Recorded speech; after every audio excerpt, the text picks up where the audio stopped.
আমরা যারা হজে যেতে পারছি না অথবা একবার গেছি, প্রতি বছর তো আর হজে যাওয়া সম্ভব নয়, আমাদের জন্য কি কোনো এমন আমল বিকল্প নেই যেটা করলে হজের সওয়াব পাওয়া যাবে? হ্যাঁ, আল্লাহ তাআলা কাউকে নিরাশ করেন না। আপনারা যারা হজের সফরে যাচ্ছেন, আমরা আপনাদের জন্য দোয়া করি, আল্লাহ তাআলা আপনাদের সফরকে মকবুল করুন। আর আমাদের জন্য দোয়া করবেন, আল্লাহ যেন আমাদেরকে ওই জায়গার জন্য কবুল করে নেন। পাশাপাশি মনে রাখবেন একটা কথা, যে এই হজের সফরটা বিশেষ করে আরাফার ময়দান অত্যন্ত গুরুত্বপূর্ণ। আরাফার ময়দানে কোনো ব্যক্তি অবস্থান গ্রহণ করার পরে গুনাহ মাফ হয় নাই, এই ধারণা করাটাই কবিরা গুনাহ। এবার চিন্তা করেন তাহলে কত বড় বিষয়। তাহলে আল্লাহ তাআলা এমন একটা পরিবেশে যাদেরকে নিয়ে যাচ্ছেন, আমাদের অন্তরে আফসোস থাকা চাই, আমাদেরও যেন সেই পরিবেশে যাওয়ার সুযোগ হয়। সেই পরিবেশে যাওয়ার সুযোগ হয় এই আফসোস থাকার পাশাপাশি যদি পাক্কা নিয়ত করতে পারেন যে আল্লাহ তৌফিক দান করলে, নিয়ত করেন এবং আকাঙ্ক্ষা রাখেন, তামান্না রাখেন। এরকম বহু ঘটনা পেশ করা যাবে। ভাই, হজ টাকা পয়সা দিয়ে হয় না, হজ টাকা পয়সা দিয়ে হয় না।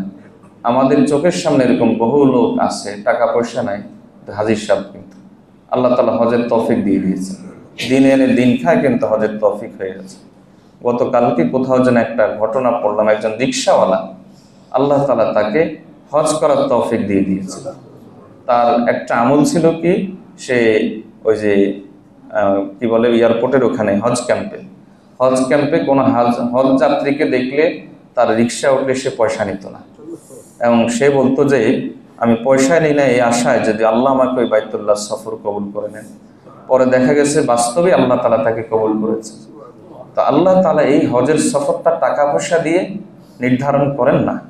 আল্লাহ তাআলা বলেন তাযাওয়াদু ফাইন্না খায়রাজ যাদিত তাকওয়া, তোমরা পথে অর্জন করো, তোমরা পথে কি খরচ করবা এটা অর্জন করো।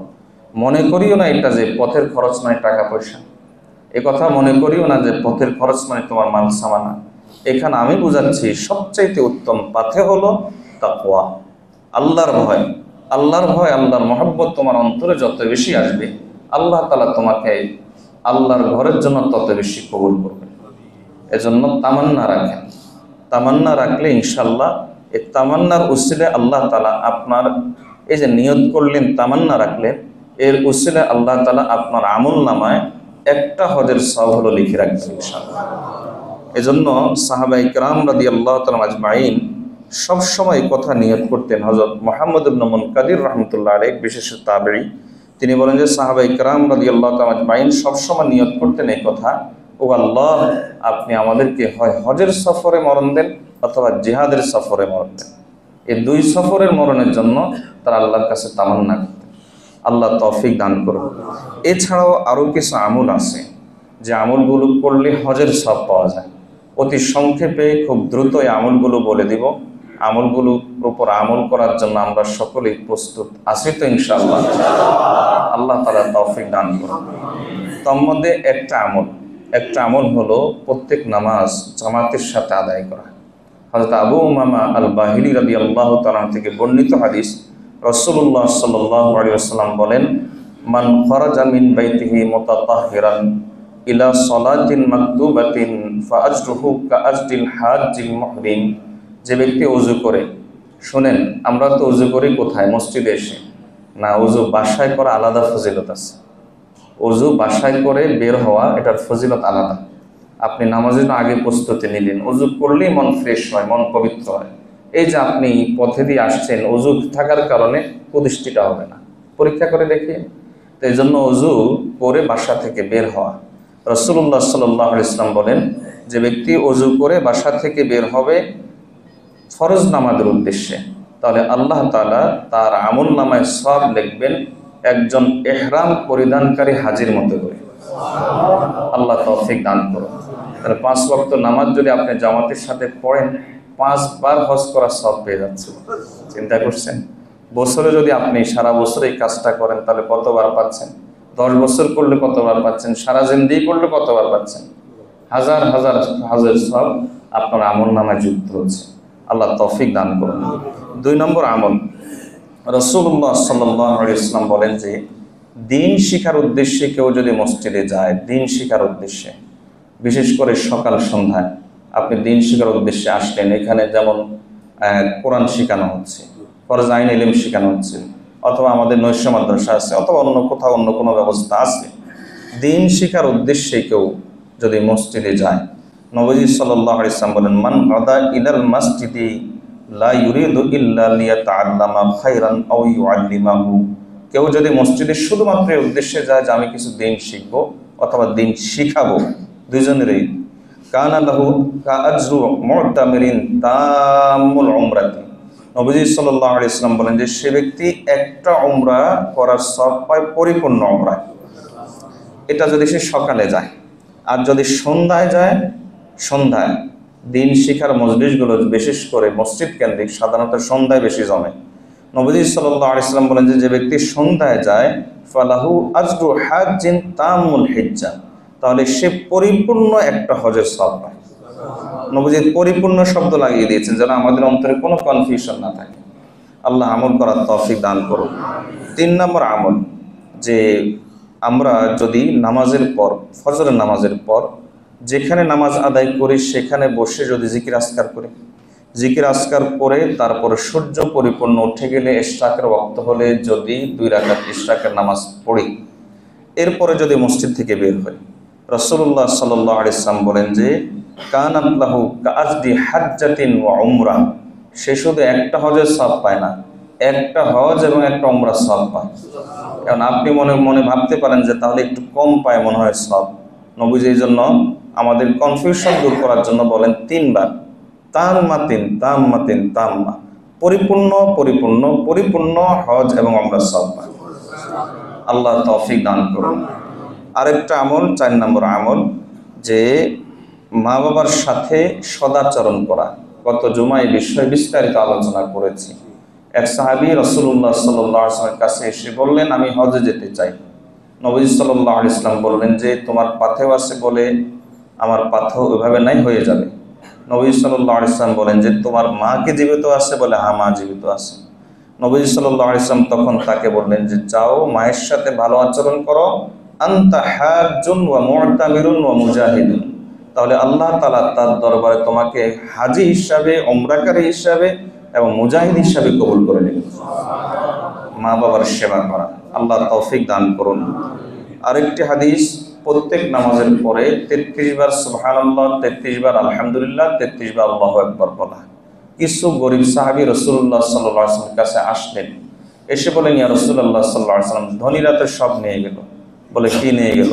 আমাদের থেকে আগে বেড়ে গেছে, স্থায়ী নিয়ামতের ব্যবস্থা তাদের হয়ে গেছে, জান্নাতের উপযুক্ত হয়ে গেছে। নবীজি বলেন কেমনে? দেখেন ইয়া রাসূলুল্লাহ সাল্লাল্লাহু আলাইহি ওয়াসাল্লাম, আমরা নামাজ পড়ি, তারাও নামাজ পড়ে, আমরা রোজা রাখি, তারাও রোজা রাখে, কিন্তু তারা এমন কিছু আমল করে আমরা করতে পারি না। বলে কি? বলে তারা হজ করে, আমরা তো পারি না। তারা সাদকা করে, আমরা তো পারি না। তারা জিহাদে যায়, পয়সা আছে, জিহাদে যায়, আমরা তো পারি না। নবীজি সাল্লাল্লাহু আলাইহি ওয়াসাল্লাম বলেন, ও আচ্ছা, তাহলে আমি কি তোমাদেরকে এমন আমল বলে দেব না যে আমল করলে যারা তোমাদের থেকে পিছনে আছে তারা তোমাদেরকে ধরতে পারবে না, আর যারা তোমাদের আগে আছে তোমরা দৌড়ে গিয়ে তাদেরকে ধরে ফেলতে পারবে, আর যারা তোমাদের আশেপাশে আছে তোমরা তাদের থেকে আগে বেড়ে যাবে। এমন কিছু আমলকে তোমাদেরকে বলে দেব না? তখন গরিব সাহাবীরা খুশি হয়ে বলেন, ইয়া রাসূলুল্লাহ সাল্লাল্লাহু আলাইহি ওয়াসাল্লাম, অবশ্যই। নবীজি সাল্লাল্লাহু আলাইহি ওয়াসাল্লাম বলেন যে প্রত্যেক নামাজের পরে যদি তুমি 33 বার সুবহানাল্লাহ, 33 বার আলহামদুলিল্লাহ, 33 বার আল্লাহু আকবার বলো, তাহলে আল্লাহ তাআলা তোমাকে এই ফজিলত দান করবে। তবে তোমার আগে বেড়ে যাবে এক ব্যক্তি, যে ব্যক্তি তোমার মতো অথবা তোমার চাইতে বেশি আমল করছে। আল্লাহ তাআলা আমাদেরকে এই আমলটা, কত সহজ একটা আমল, এই আমলটাও করার তৌফিক দান করুন। হজ এবং উমরার সওয়াব পাওয়া যায় আরেকটা আমল। রাসূলুল্লাহ সাল্লাল্লাহু আলাইহি ওয়াসাল্লাম হাদিসের মধ্যে বলেন, যে ব্যক্তি এশার নামাজ জামাতের সাথে আদায় করে এবং ফজরের নামাজ জামাতের সাথে আদায় করে, নবীজি সাল্লাল্লাহু আলাইহি ওয়াসাল্লাম বলেন যে আওয়ালাইসা কাদ জাআলাল্লাহু লাকুম সালাতাল ইশা ফি জামাআতিন তা'দিলু হাজ্জা, যে এশার নামাজ জামাতের সাথে আদায় করা, আল্লাহ তাআলা এটা কি তোমাদের জন্য এক হজের সমান করেনি? তো অর্থাৎ এটা এক হজের সমান। এবং নবীজি বলেন অনুরূপভাবে ফজর নামাজ জামাতের সাথে আদায় করা, এটা কি আল্লাহ তাআলা তোমাদের জন্য একটা উমরার সমান করেনি? মানে একটা উমরার সমান। এই জন্য ফজর এবং এশার নামাজ জামাতের সাথে আদায় করা, আল্লাহ তৌফিক দান করুন। রমজানে উমরা করা, হাদিসে এসেছে তা'দিলু হাজ্জাতান, রমজানে উমরা করলে আল্লাহ তাআলা এক হজের সওয়াব দান করেন। 7 নম্বর আমল। 8 নম্বর আমল, মসজিদে কুবায় যদি আমরা 2 রাকাত নামাজ পড়ি তাহলে একটা উমরার সওয়াব পাওয়া যায়। হাদিসে রাসূলুল্লাহ সাল্লাল্লাহু আলাইহি ওয়াসাল্লাম এমনটি বলেছেন। 9 নম্বর আমল, কোন সাহাবী বলেন যে ঈদের নামাজে কোনো ব্যক্তি যদি জামাতের সাথে আদায়ের জন্য খুব ভোরে ভোরে তাড়াতাড়ি ঈদগাহে চলে যায় তাহলে আল্লাহ তাআলা তাকে একটা হজের সওয়াব দান করেন। এটা হাদিসে নাই, এটা কোন সাহাবী বলেছেন। হযরত হাসান বসরি রাহমাতুল্লাহ আলাইহি একটা কথা বলেন, তিনি বলেন মাশয়ুকা ফি হাজাতি আখিকাল মুসলিম খায়রুন লাকা মিন হাজ্জাতিন বা'দা হাজ্জাতিন, যে তুমি তোমার ভাইয়ের হাজত প্রয়োজন পূরণ করার জন্য ঘর থেকে বের হওয়া বারবার হজ করার চাইতে এটা সওয়াব বেশি। তাহলে কোনো ভাইয়ের প্রয়োজন পূরণ করা এটাও একটা হজের সওয়াব পাওয়া যায়। আল্লাহ আমাদেরকে সেই তৌফিক দান করুন। এজন্য আমরা যারা হজে যেতে পারি নাই, নিজের নফসের উপর নিয়ন্ত্রণ করার মাধ্যমে এই আমলগুলোতে যদি অভ্যস্ত হতে পারে, কারণ এই আমলগুলো নফসকে সারা রাত ফেসবুক দেখবে না ফজর নামাজ জামাতের সাথে পড়বে, এটা কেমন হবে? নফসকে নিয়ন্ত্রণ করা ছাড়া এই আমলগুলো করা সম্ভব না। এজন্য এই আমলগুলো যদি আমরা নফসকে নিয়ন্ত্রণ করার মাধ্যমে যদি জারি রাখতে পারি, আরাফার ময়দানে মুজদালিফার ময়দানে হাজিরা দাঁড়াবে, আল্লাহর কাছে রোনাজারি করবে। আপনি এখানে বসে আল্লাহর কাছে দোয়া করেন, রোনাজারি করেন, আল্লাহকে বলেন ও আল্লাহ যাইতে পারে না, যাওয়ার তৌফিক দেন। তো এইভাবে যদি আপনি তামান্না রাখেন আর এই আমলগুলো করেন তাহলে ইনশাআল্লাহ আল্লাহ তাআলা আপনাকে পরিপূর্ণ হজ উমরা সওয়াব দান করবেন। আল্লাহ আমাদেরকে আমল করার তৌফিক দান করুন। সংক্ষেপে সবগুলো আমল আবার একবার বলে দিচ্ছি। নম্বর 1, হজ এবং উমরার সম্পাদনকারী সওয়াব আপনি পেয়ে যাবেন। নম্বর 1, যদি পাক্কা সাচ্চা নিয়ত করেন, তামান্না রাখেন হজের এবং উমরা। নম্বর 2, যদি আপনি জামাতের সাথে নামাজগুলো আদায় করেন তাহলে আপনি হজ আদায় করে সওয়াব পেয়ে যাবেন। নম্বর 3, যদি আপনি মসজিদে দ্বীন শিখার উদ্দেশ্যে যান তাহলে আপনি সওয়াব পাবেন। নম্বর 4, যদি আপনি মসজিদে ফজর নামাজ আদায়ের পরে সেখানে বসে থাকেন, সূর্য ওঠা পর্যন্ত জিকির আজকার করেন, সূর্য পরিপূর্ণ উঠে গেলে এশরাকের নামাজ ওয়াক্ত হয়ে গেলে আপনি যদি 2 রাকাত নামাজ পড়েন তাহলে নবীজি বলেন পরিপূর্ণ হজ এবং পরিপূর্ণ উমরার সওয়াব পাবেন। নম্বর 4, যদি আপনি মা বাবার সেবা করেন তাহলে পরিপূর্ণ হজ এবং উমরার সওয়াব পাবেন। নম্বর 5, যদি আপনি প্রত্যেক নামাজের পর 33 বার সুবহানাল্লাহ, 33 বার আলহামদুলিল্লাহ, 33 বার আল্লাহু আকবার বলেন তাহলে আপনি আল্লাহ তাআলার দরবারে হজ এবং উমরার সওয়াব পাবেন। নম্বর 7, যদি আপনি ঈশার নামাজ জামাতের সাথে পড়েন তাহলে আল্লাহ হজের সওয়াব দান করবেন। যদি ফজর নামাজ জামাতের সাথে পড়েন তাহলে আল্লাহ তাআলা উমরার সওয়াব দান করবেন। নম্বর 8, যদি রমজানে উমরা পালন করতে পারেন তাহলে পুরা হজের সওয়াব পাবেন। নম্বর 9, যদি মসজিদে কুবাতে 2 রাকাত নামাজ পড়তে পারেন পরিপূর্ণ উমরার সওয়াব পাবেন। নম্বর 10, যদি ঈদের নামাজে জামাতে শরীক হওয়ার উদ্দেশ্যে বের হন খুব ভোরে তাহলে আপনি হজের সওয়াব এবং উমরার সওয়াব পাবেন। আর নম্বর 10, কোনো মুসলমানের প্রয়োজন, নম্বর 11 নাকি এটা যেটা 10, নম্বর 10, কোনো মুসলমানের প্রয়োজন পূরণ করার উদ্দেশ্যে আপনি যদি ঘর থেকে বের হন তাহলে আল্লাহ তাআলা আপনাকে পরিপূর্ণ হজ এবং উমরার সওয়াব দান করবেন। আল্লাহ যারা হজে গিয়েছেন তাদেরকে হজের পরিপূর্ণ সওয়াব দান, হজ্জে মাবরুর দান করুন।